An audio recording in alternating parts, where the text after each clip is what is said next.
Chase Buchanan, Private Wealth Management. Trusted advice made simple. They say life is a game, gotta hop your thoughts. I gotta take a shot, now pass me the ball. Always wanna stop me when I'm running the ball. Gonna dust it off, now watch me go. Hello and welcome to Pitch Football at the Euros. My name's Iain Chambers. This is the delightful, the delicious? I'm going to say it, whatever. It's football reporter Abigail Davies. You feeling delicious today, Abigail? Delicious. I just went with it. No, you did, That and I sounds really tasty really like it. I mean, the mosquitoes must think so, so if you want to come across like a mosquito, then we'll go with it. Do you know who this man is? I think his name's Phil, or... Is it Phil? Phil with the power. You know who it is. It's Ince himself, England icon. Ince, how are you doing today? I'm okay. You know, I'm a little bit upset. About the weather? No. I went to the driving range yesterday and took a very good friend of mine to give him a few lessons, Abby. You know, sat very close to me. Yeah. Because he wasn't a great golfer, so I gave him an hour lesson in the sun. Yeah. Absolutely roasting it was. Back of my necks. And then what happened was, after that lesson, he came back here to this lovely restaurant and ordered some chicken lollipops and did not offer me one of them. So I'm a little bit upset about that, Abs, you know? And do you know the first thing he said when he got here this morning was, I've been playing golf for 14 years, one afternoon with Paul, and my game's transformed. Yeah. And to still not offer the man A chicken lollipop, Oh, no. even though, to be fair, you have talked quite a lot about chicken lollipops. Yes, so apart from that, I'm okay. Yeah. I'll get you a plate full of chicken lollipops. It's too late, the moment's gone. To be honest, He's been holding on to that. The moment's gone, yeah. But to be honest, I'm quite surprised that that's what's upset you, because I think you've got something on your lap under the table, haven't you? I've always got something on the table. Here we go. There it is. So, What is that? do you remember 2010, Paul the Octopus? Sure it wasn't 2016? It was 2010. Okay. Look, he's obsessed with 2016 now. We've moved on Yeah, from World 96 Cup. at least. World Cup. So South yeah, Africa. 2010. I was there. And Paul the Octopus was predicting all of the results. Was very good. I think we'll both agree. At the moment, we've got a little competition every day. You ask us what we're going to be predicting for the day's games. What's the score at the moment? I think Ince? it's 3-1 to you, Abs. I was so unlucky yesterday. I was so unlucky. The first thing in the group chat yesterday, that goal's done me, I was getting back on level terms. He wants this more than he will let you believe. There's a lot of games to go, Abs. Okay. A lot of games. Hey, What we calling it? Into the octopus. Is that what we're calling it? No?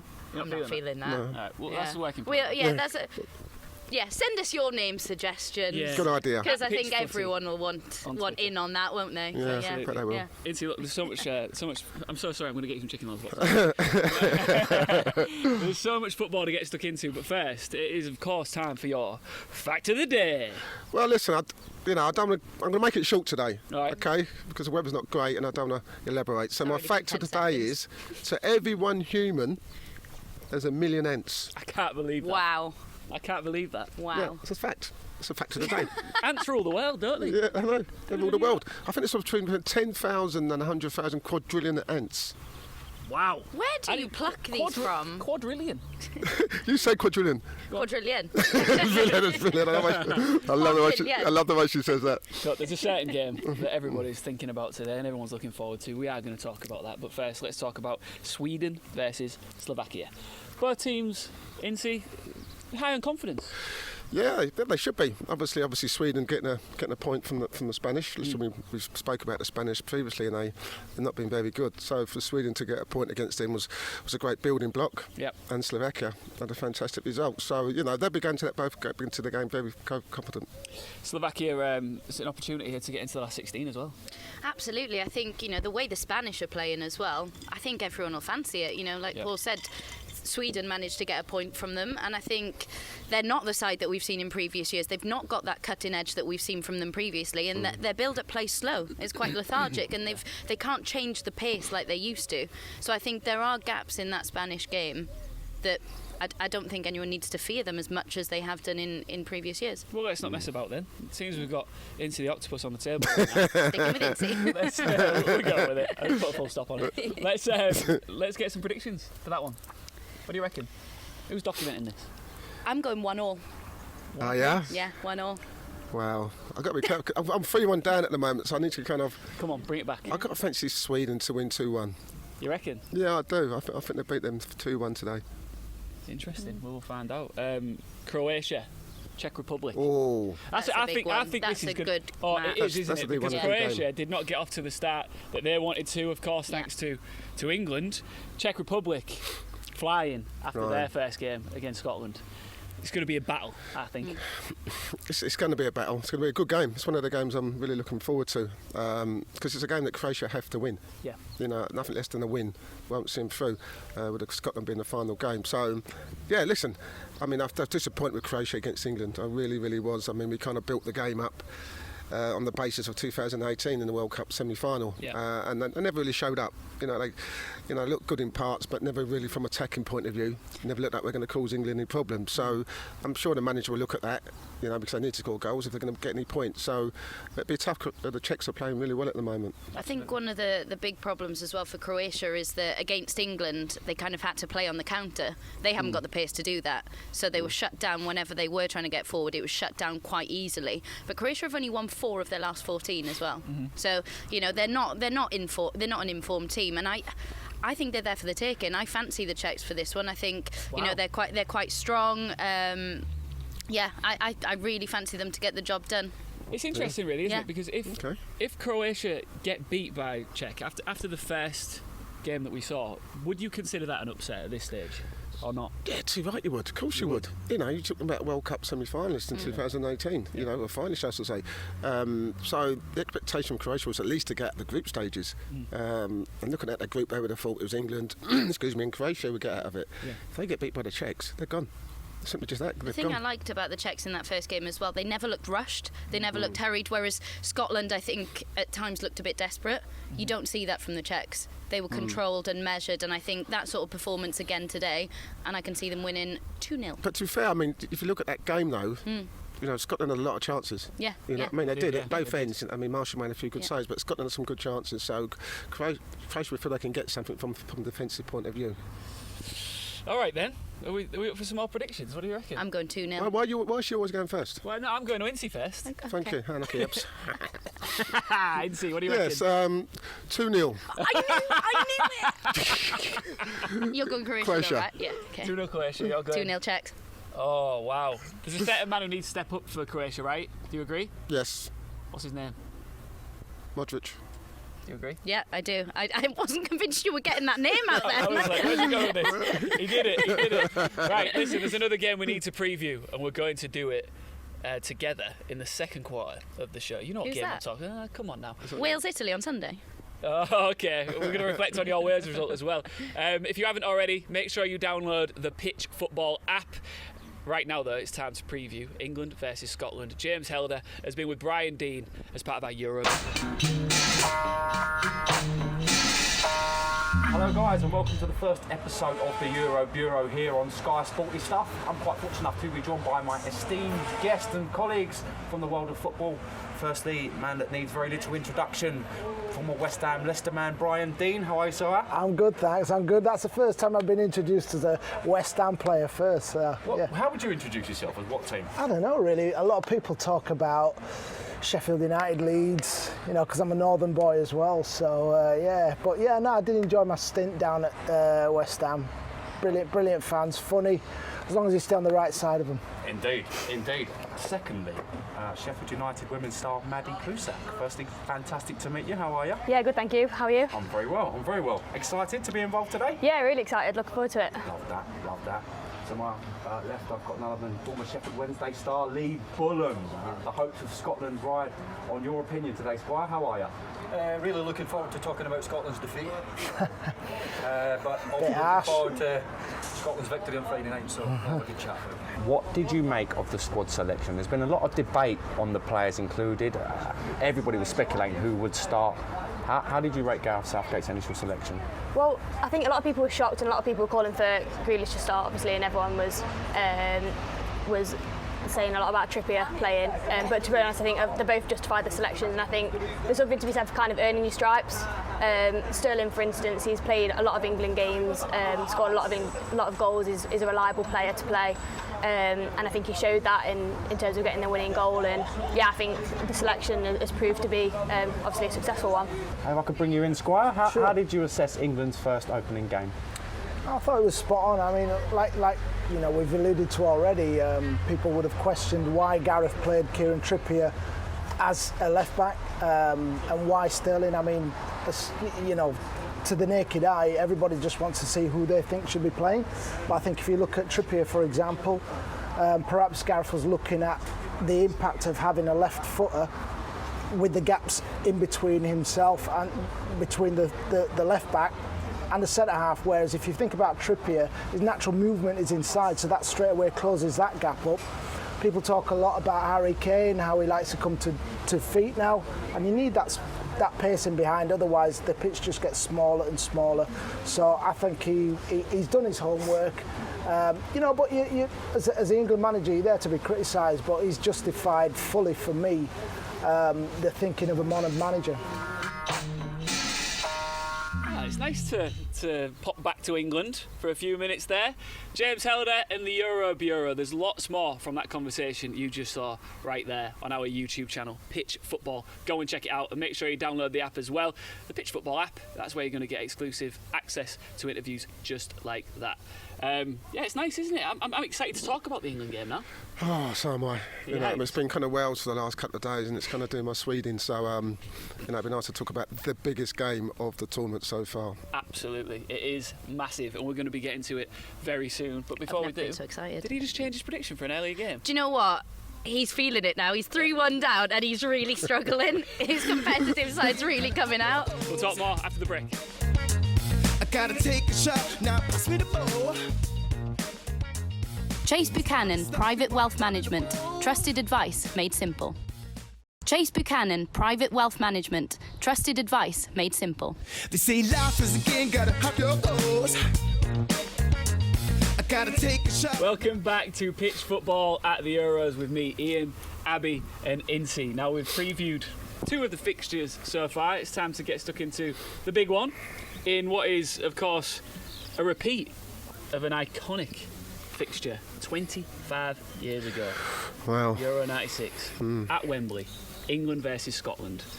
Before we talk about today's version of events that we're looking forward to tonight, take us back. I'd like to know, like, from your perspective, if you remember it well enough, just like the day.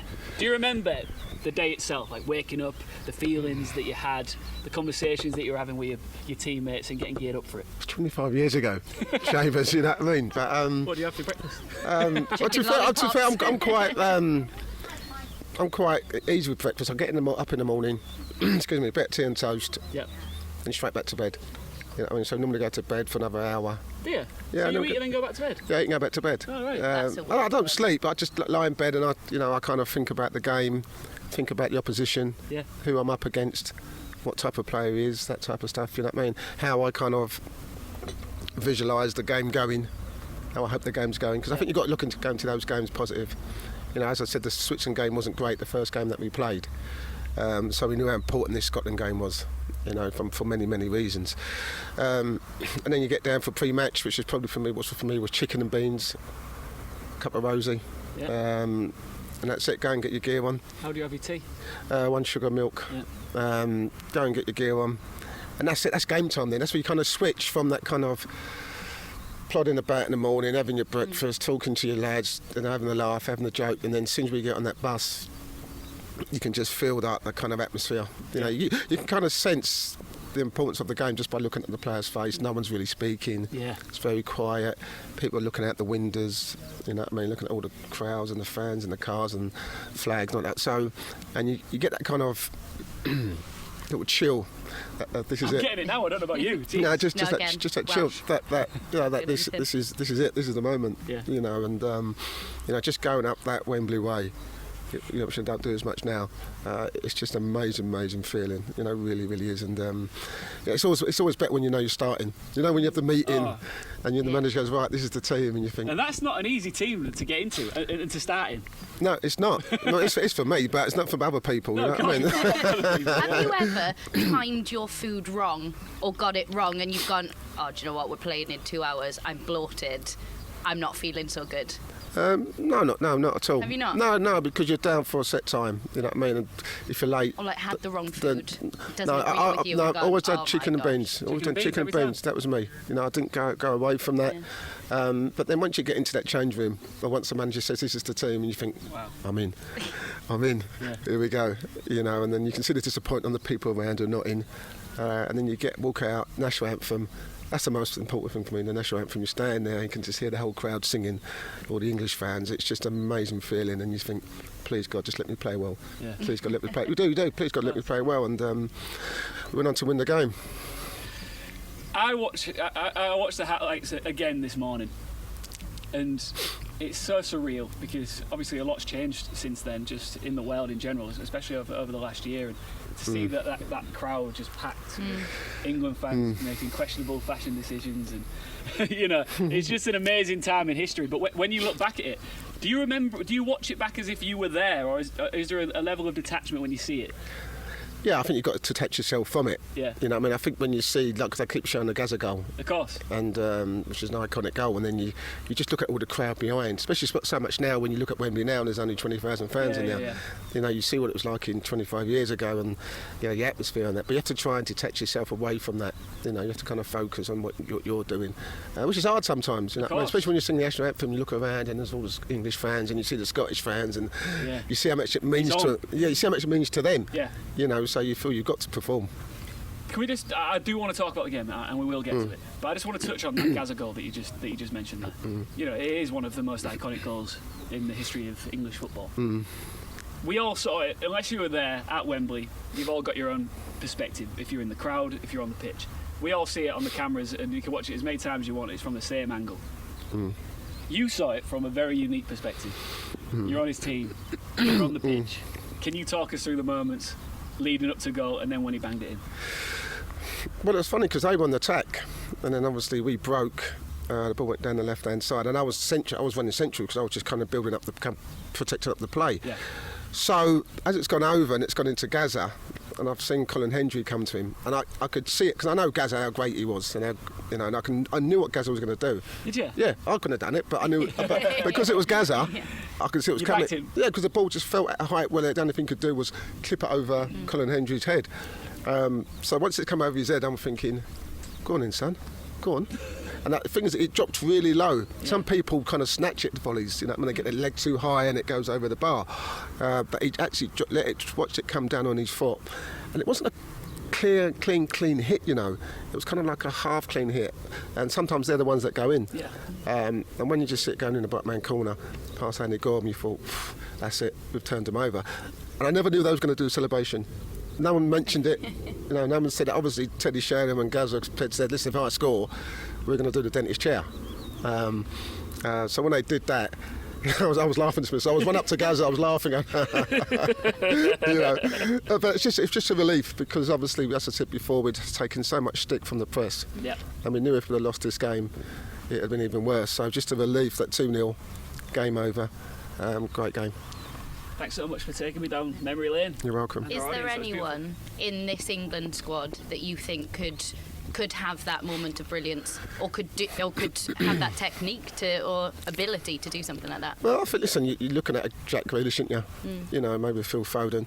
But Gaza was special. Yeah. You know, and when people start to compare Grealish with Gaza, you're not doing it. Yeah. You know, Grealish. There are people doing that. They are people doing it because of the way he runs with the ball, and you know, he carries the ball a bit like Gaza. But I'm sure Jack Grealish would want to just be Jack Grealish. Yeah. And this is the thing, people are so quick to just compare footballers to previous footballers, and I just think sometimes just enjoy their ability, just enjoy what they can do. They can be a unique player, and as you said, Jack Grealish wants to be Jack Grealish and the best version of him. He's not thinking, I want to be known as the next Gaza. No, of course he doesn't. Exactly right. He wants to be Jack Grealish. So, yeah, I think people are so quick to say, he plays like him, he plays like him.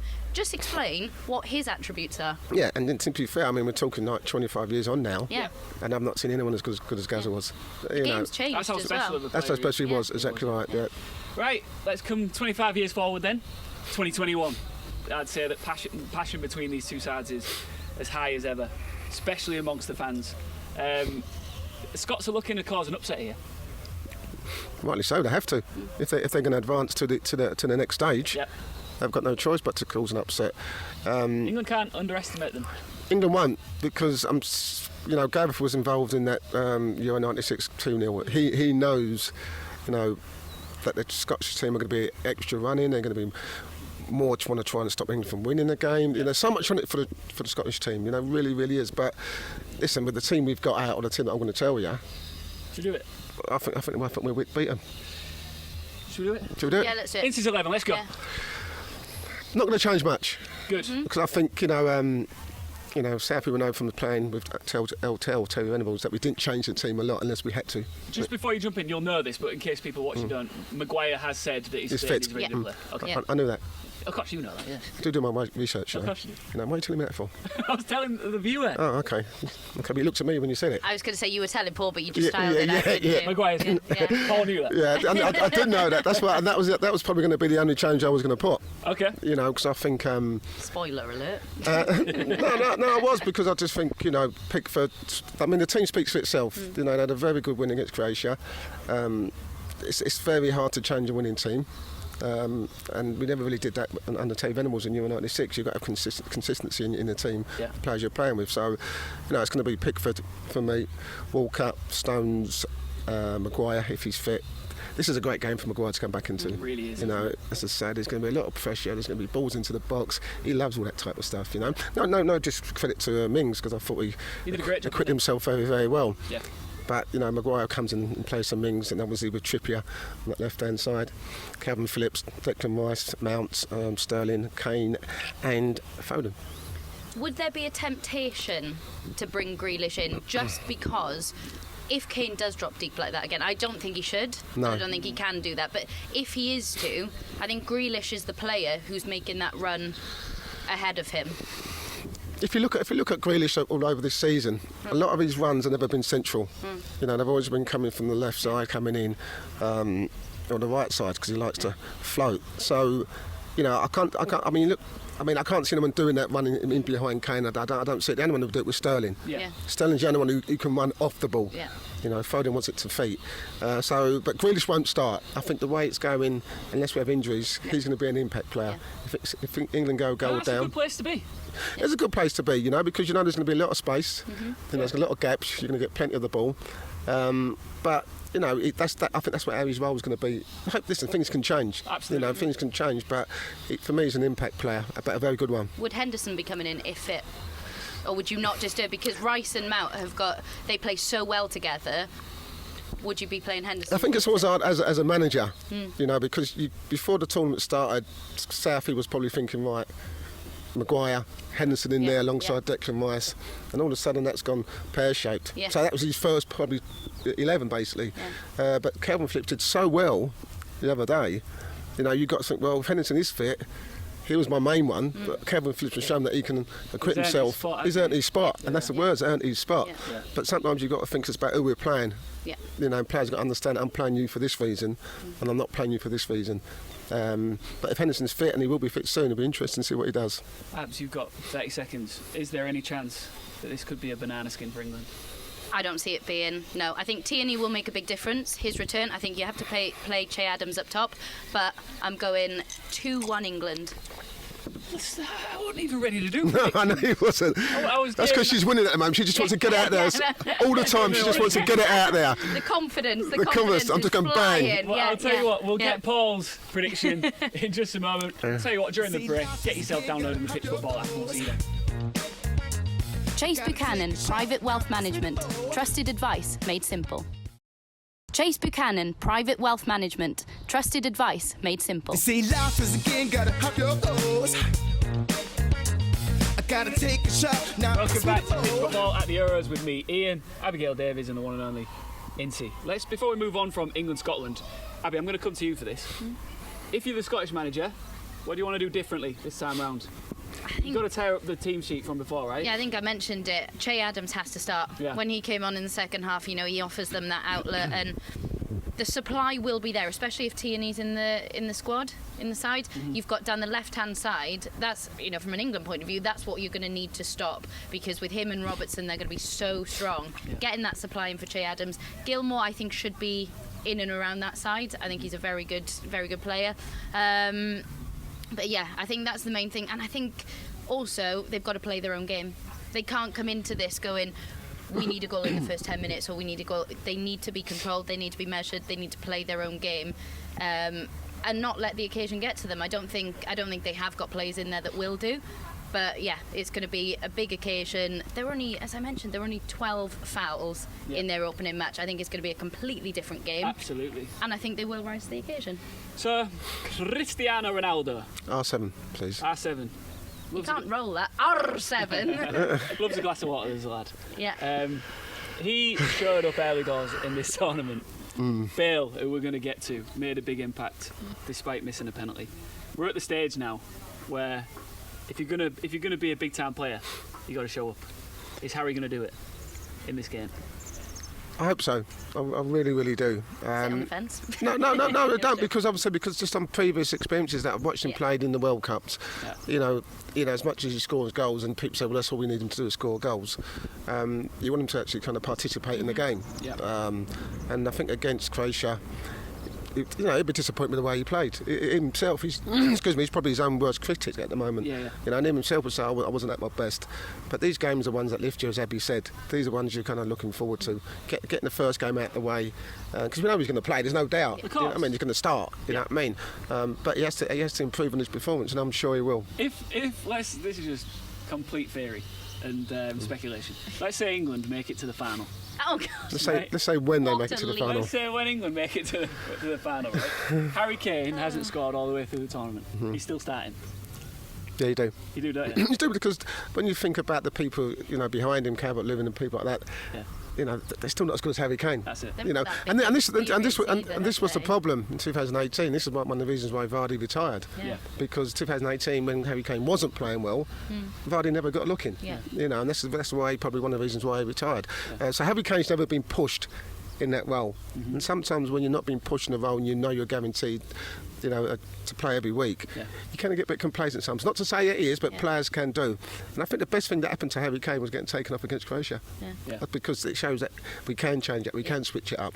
And if he's not in his game, we can go without a centre forward. We can just go without a centre forward. But you have got goals throughout that side, haven't you? And I think that's the important thing. If he does have a game where he's not performing, you've got the likes of Sterling now, who does need to add a few more goals to his game for England, I think. But you have got goals throughout that side. The thing with Sterling is just not. I love him. He's just not. He hasn't got that clinical edge to his fit. It's not natural. It doesn't look natural. No, it's not. No, for Sterling, if he has to think about it, it becomes a problem. When he hasn't got to think about it, then like the goal he scored against Croatia, come across, great run, bang, didn't have to think about anything. But then there was one point where he received the ball on the left-hand side and he just had too much time, and I think he ended up skying it. It's because he had too much time to think about the placement or whether he was going to play the pass. Yeah, correct. And I think thinking is dangerous for some of them on the pitch, and he's one of them. And I'm excited to see him play regardless. For sure. Ince, let's get your prediction. So you're going 2-1, yeah? I'm going 2-1. All right, Ince, where are we going? I'm going Croatia 2-1 against Czechs, which I said I was. You're changing your prediction. Did I not say that in the previous part? He's rattled. Yeah, so I've just had a little switch up for that one, if you don't mind, Abs, considering I'm 3-1 down. And I'm going to go for Euro 96, England 2, Scotland 0. Who's scoring the goals? Kane and Foden. Love it. Like that. Love it. Right, let's reflect on some results that we tucked into a couple of days ago now, from where we sit on the show. Italy become the first team to book their place in the round of 16 with a 3-0 win over Switzerland. Ince, mamma mia. Mamma mia. They are looking good though. They're looking really good, aren't they? You know, and the style of football under Mancini is, you know, it's fast, it's quick, it's attacking. When they lose it, they press up high, they try to win the ball back within 5-6 seconds. And they're just on bang on form, aren't they? You know, I mean, the goals that you score. I mean, the goal that Locatelli scored, the one in the bottom corner, so remind me of Marco Tardelli. Do you remember when he scored in the World Cup? In, I think it was 82. I think it might have been. You know, and he's someone that people don't speak about. I mean, because he doesn't play for any of the bigger clubs. He doesn't play for Inter AC. He plays for Sassuolo. You know, a kind of lower club. But he was fantastic. He really, really was. But everything about him they look on blob. They look on really right on do. blob. As a manager, how do you transform it that quickly? How do you come in? You say they're a lot quicker going forward now, and they look like a completely different outfit under Mancini. How do you, especially at international level, where you don't have the ability, to bring in new players that you want? How do you change it that much and that quickly? Well, you do. It's a lot of training ground work. Is it man management as well? Yeah, of course, man management. But I think you have a kind of idea how you want to play, and you try and pick the players that can play that way. And obviously, a lot of players come from different clubs where they play different ways of football. And different formations and asked to do different questions. But you don't get these players for long. You only get them once a month. But he's probably had them for the last probably 2 or 3 weeks, saying this is how we're going to play. This is the people I want to play in those positions, and you can see it's actually definitely paying off. And defensively, they're awesome.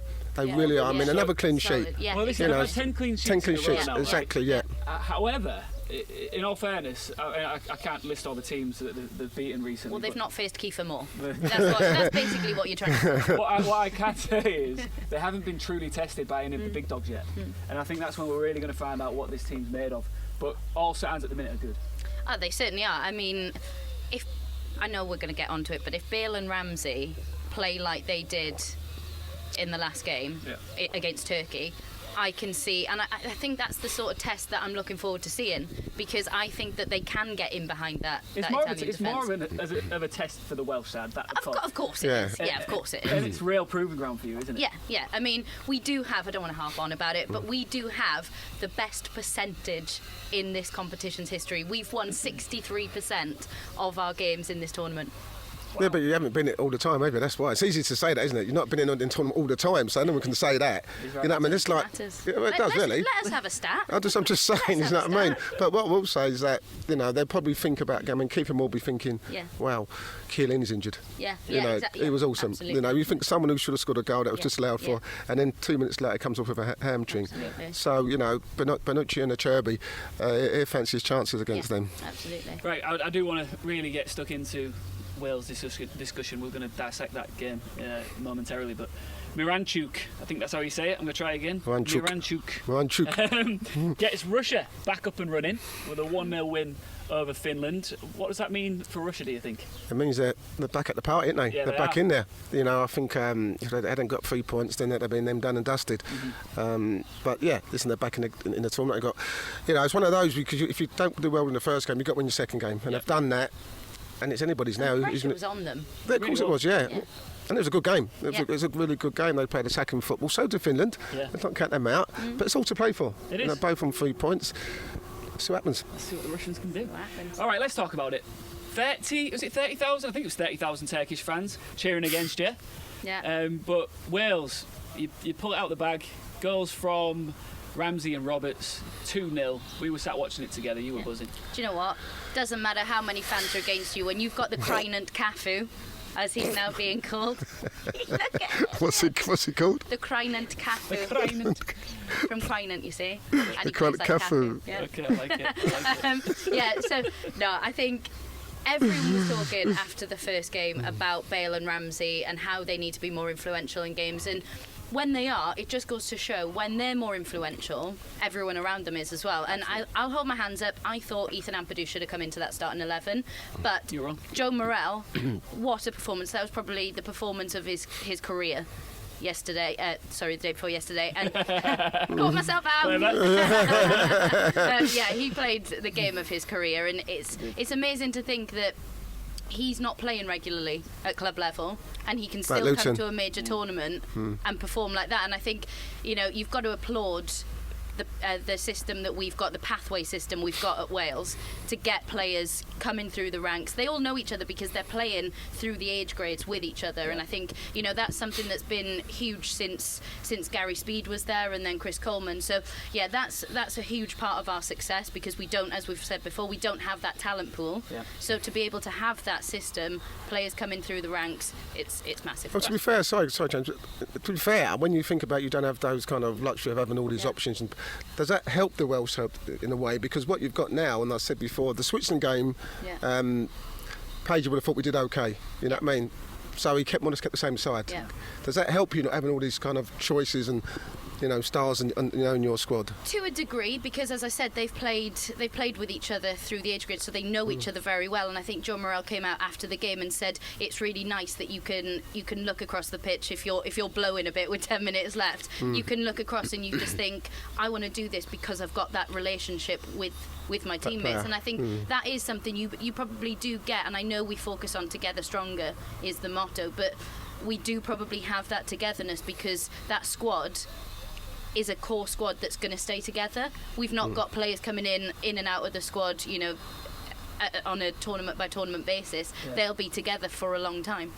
You know what? I'm actually really enjoying watching this Welsh side more than I thought I would coming into the tournament.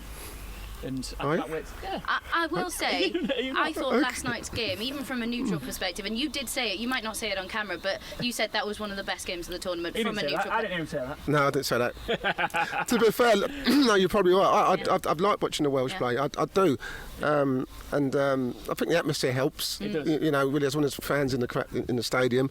And I like the Welsh team. And I said, before the game that Rambo has to hold that thought. I'm so sorry. You just stopped me.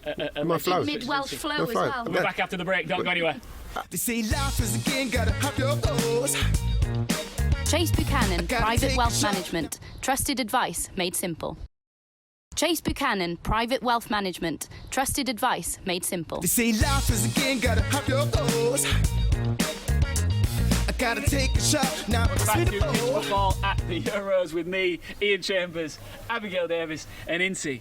Now, Ince is just still frozen from when I cut him off, but before I let him continue, I just want to say, download the Pitch Football app if you haven't already. Is there anything else we can talk about? Can we just carry on talking, leave him like this? It's beautiful. Get it downloaded, it's amazing. You could win yourself a round of golf with this man just for playing foreplay. It's easier to explain if you go on the app. Are you saying that with your mouth open? Okay, here we go. Take it away, Ince. So, back to the Welsh team. I thought Rambo was exceptional. I really, really did. And as much as Abby's kind of mentioned Bow in that, I think maybe the last 5 or 10 minutes when the game opened up, he came into his own. But I thought Rambo was the catalyst, as in Ramsey, because people don't know. He was a catalyst to the whole way Wales played. His running forward. You talk about players doing that. Reminds me like a Lampard and a Gerrard. He's running off the ball. He's always been great at that. We've seen him do it at Arsenal, and that's why he went to Juventus. But I thought the other day he was exceptional. But the interplay between Ramsey and Bale was superb, wasn't it? Yeah. Was it the ball or was it the run? I always say that the run makes the ball. And it was a wonderful pick-up from Bale. And just the composure, because before that he missed an absolute sitter. And that shows from a mental point of view how tough he is. Because that could easily have played on his mind, missing that sitter. But he's got in there and he knows he's just at 1v1. And the first touch and the composure just to slot in the bottom hand corner. What a player, what a player. That can be said about both of them because, of course, Bale missed the penalty as Do well. you care about that now, in hindsight? No, I don't. But what I'm saying is, I think to come back from missing it by such a big margin, and to come back and still have such a big influence on the game, it just shows that he is a leader because he didn't shy away afterwards. He did say in the post-match interview, actually, he said that he believed that he showed some real character after missing that penalty. I think he did. Well, he didn't mention it in the interview after that I saw. No, I listened to one of them. We listened to the one after, then he didn't mention it. Yeah. Whereas Ramsey said, "Listen, I was a bit gutted because I missed a sitter in the first, first." So for me, Bale should have mentioned it. Yeah. Bale should have said, "Listen, I'm gutted about the penalty, but I showed my toughness by getting back in the game and setting up kind of Roberts' second goal." Yeah. But I thought Ramsey was unplayable. And the thing is, with Ramsey, he's always thinking, you can just tell, he's thinking 2 or 3 passes ahead. He's a bit like a snooker player, isn't he? You're always thinking about 3 shots ahead. Yeah. And he's very similar to that. How difficult is that to do? Because there aren't many players you can say that about. It depends what players you're playing with. It's just like, because if there's a kind of movement, the players are going to be able to execute what you want them to do. So if he sees it building up, he knows once that ball goes to Bale, the ball's at the feet of a special player who can see that pass. You've got to be able to see that pass and be able to execute it as well as seeing it. And Bale did that. So do you think that's sometimes how it's more difficult for Ramsey to be himself and be as effective when Bale isn't at it? Yeah, probably. Yeah, you could probably say that. There's always this kind of telepathy between certain players. Yeah. Shearer and Sheringham. That's one of them. So yeah, I get that. I get what you're saying. Is there an argument that in football in general that Gareth Bale's a little bit undervalued and underappreciated, underrated? 4 Champions League wins. Yeah, and it's the impact. You know, you mentioned the Champions League, and you think about when he's introduced and then scores that overhead. Well, it was a bit similar to one of yours, wasn't it? Yeah. Rovesciato. Did you teach him? Yeah, Rovesciato. Rovesciato. Yes, over kick, perfect. Italian for over kick. Yeah, you know, and he comes on and changes the game in that way. And I think it's been highly documented how he was treated at Real Madrid. And I think a lot of people are quite quick to buy into it then, aren't they? You know, oh, he doesn't want to play football anyway, he's only there for the money. And it's not true. I think the Wales Golf Madrid... But he does want to play golf, that's true. We all do, yeah, we love golf. He loves golf. He loves his golf. That's what you've talked about since we've been over here, you know, and he loves you're his not golf. in the media for it. But yeah, I mean, what's wrong with that? What's wrong with him being... I just think he's a different footballer. You know, he's not one that you're seeing pictures of in a nightclub. Yeah. 2 nights before a match. He does things differently. So what if he wants to be a bit quiet and he's just happy on the golf course? I just think people struggle to deal with him not maybe living up to what society thinks a footballer should be doing. Listen, I think there was a lot of frustration, you know, at Real Madrid. It was probably ostracised, you know, away from everybody else. All the stuff that was coming out between him and Zidane wasn't great. Then he goes to Tottenham, doesn't play, sat on a bench, and he's thinking, what am I doing here? And I think you saw all that frustration come out after the game when he stood in the middle around all the players, you know what I mean, and did his little pep talk. That was great to see. You don't see that side of Gareth Bale, so you see what it meant to him. You know, that result yesterday. This tournament's a chance for him to give a proverbial finger to any doubters, really, isn't it? Absolutely, and it's just how happy he is to be on a football pitch when he's, you know, we saw footage in the training camp and they've got the sprinklers on the pitch and he was changing the directions to hit all the players with them, and, you know, it's that side of him that you love to see, and I think... What's he going to do next season? You know, where's he going to be playing his club football next season? Is he going to return to Real Madrid? Is he going to want to, given that he was leaving the stadium and fans would be hitting his car? Well, you know, I mean, to be fair, he'll be thinking now, you know, Ancelotti's there. Yeah. You know, Zidane's gone, you know, the relationship with Zizi past. Ancelot's there, gives them a new release of confidence, you know what I mean? He's playing well. Ancelotti would definitely take him back. I want to be involved inside. But when you talk about criticism, you wasn't get criticised. As a top player, you wasn't get criticised. If you have one bad game, you're going to get slaughtered. Yeah, I did, No, I did. You know, as a top player, you do. If you don't perform well, especially when you play for a club like Manchester United, where the expectation's so high to perform 9 out of 10 every game, and if you don't, you know what's coming. So for Bale, he's up there. He's put himself at that level that he's such a great player that if he doesn't play well, like he didn't get to the Swiss, he's going to get criticised and he has to respond. And he responded a few days back. Look at you, 2 days back. Yeah. Not yesterday, a few days back. We've all figured it out. Yeah, I figured that. Look, before we move on, 4 points, 2 games. You'd have taken that at the start of the tournament? Absolutely. The thing that I don't really like is that if we are level on points and goal difference is the same as the Swiss, it goes down to your yellow cards. That's the part that I'm a bit, you know, I don't really like it. I don't believe that you should be 1 game away from a suspension if you've picked up 1 yellow card. I think that's quite poor, and I don't like that could determine whether or not someone goes through. Well, you know what, that could be a good question for Fan Time. Indeed, yeah. If you don't know what Fan Time is, make sure you download the Pitch Football app. Hit the tab at the top, go to Fan Time. That is where you can respond to questions posed by many different people, including Abby and Ince here. Beautiful segue. Thank you very much. Let's hear from some of the fans.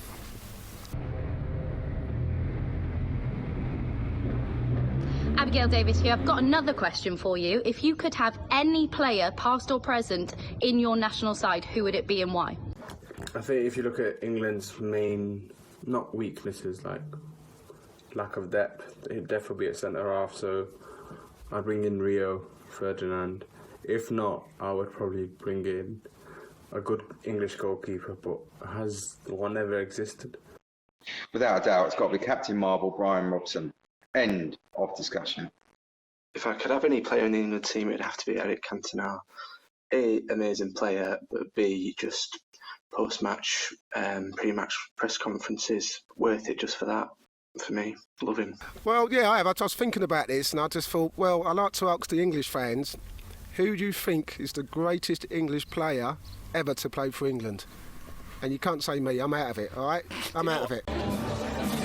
The greatest England player of all time. I wish I could say Paul Ince, but it's got to be Gazza, isn't it? Paul Gascoigne.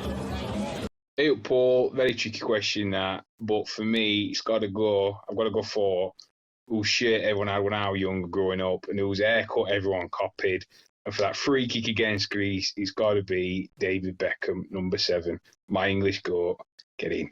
Tricky one, because difficult to compare over different times, different players. But I'm going to go and say Ashley Cole was definitely one of the best left backs ever and definitely most underrated. Was he the best England player? Yeah, whatever. Ashley Cole, why not? Best England player ever. You heard it here first.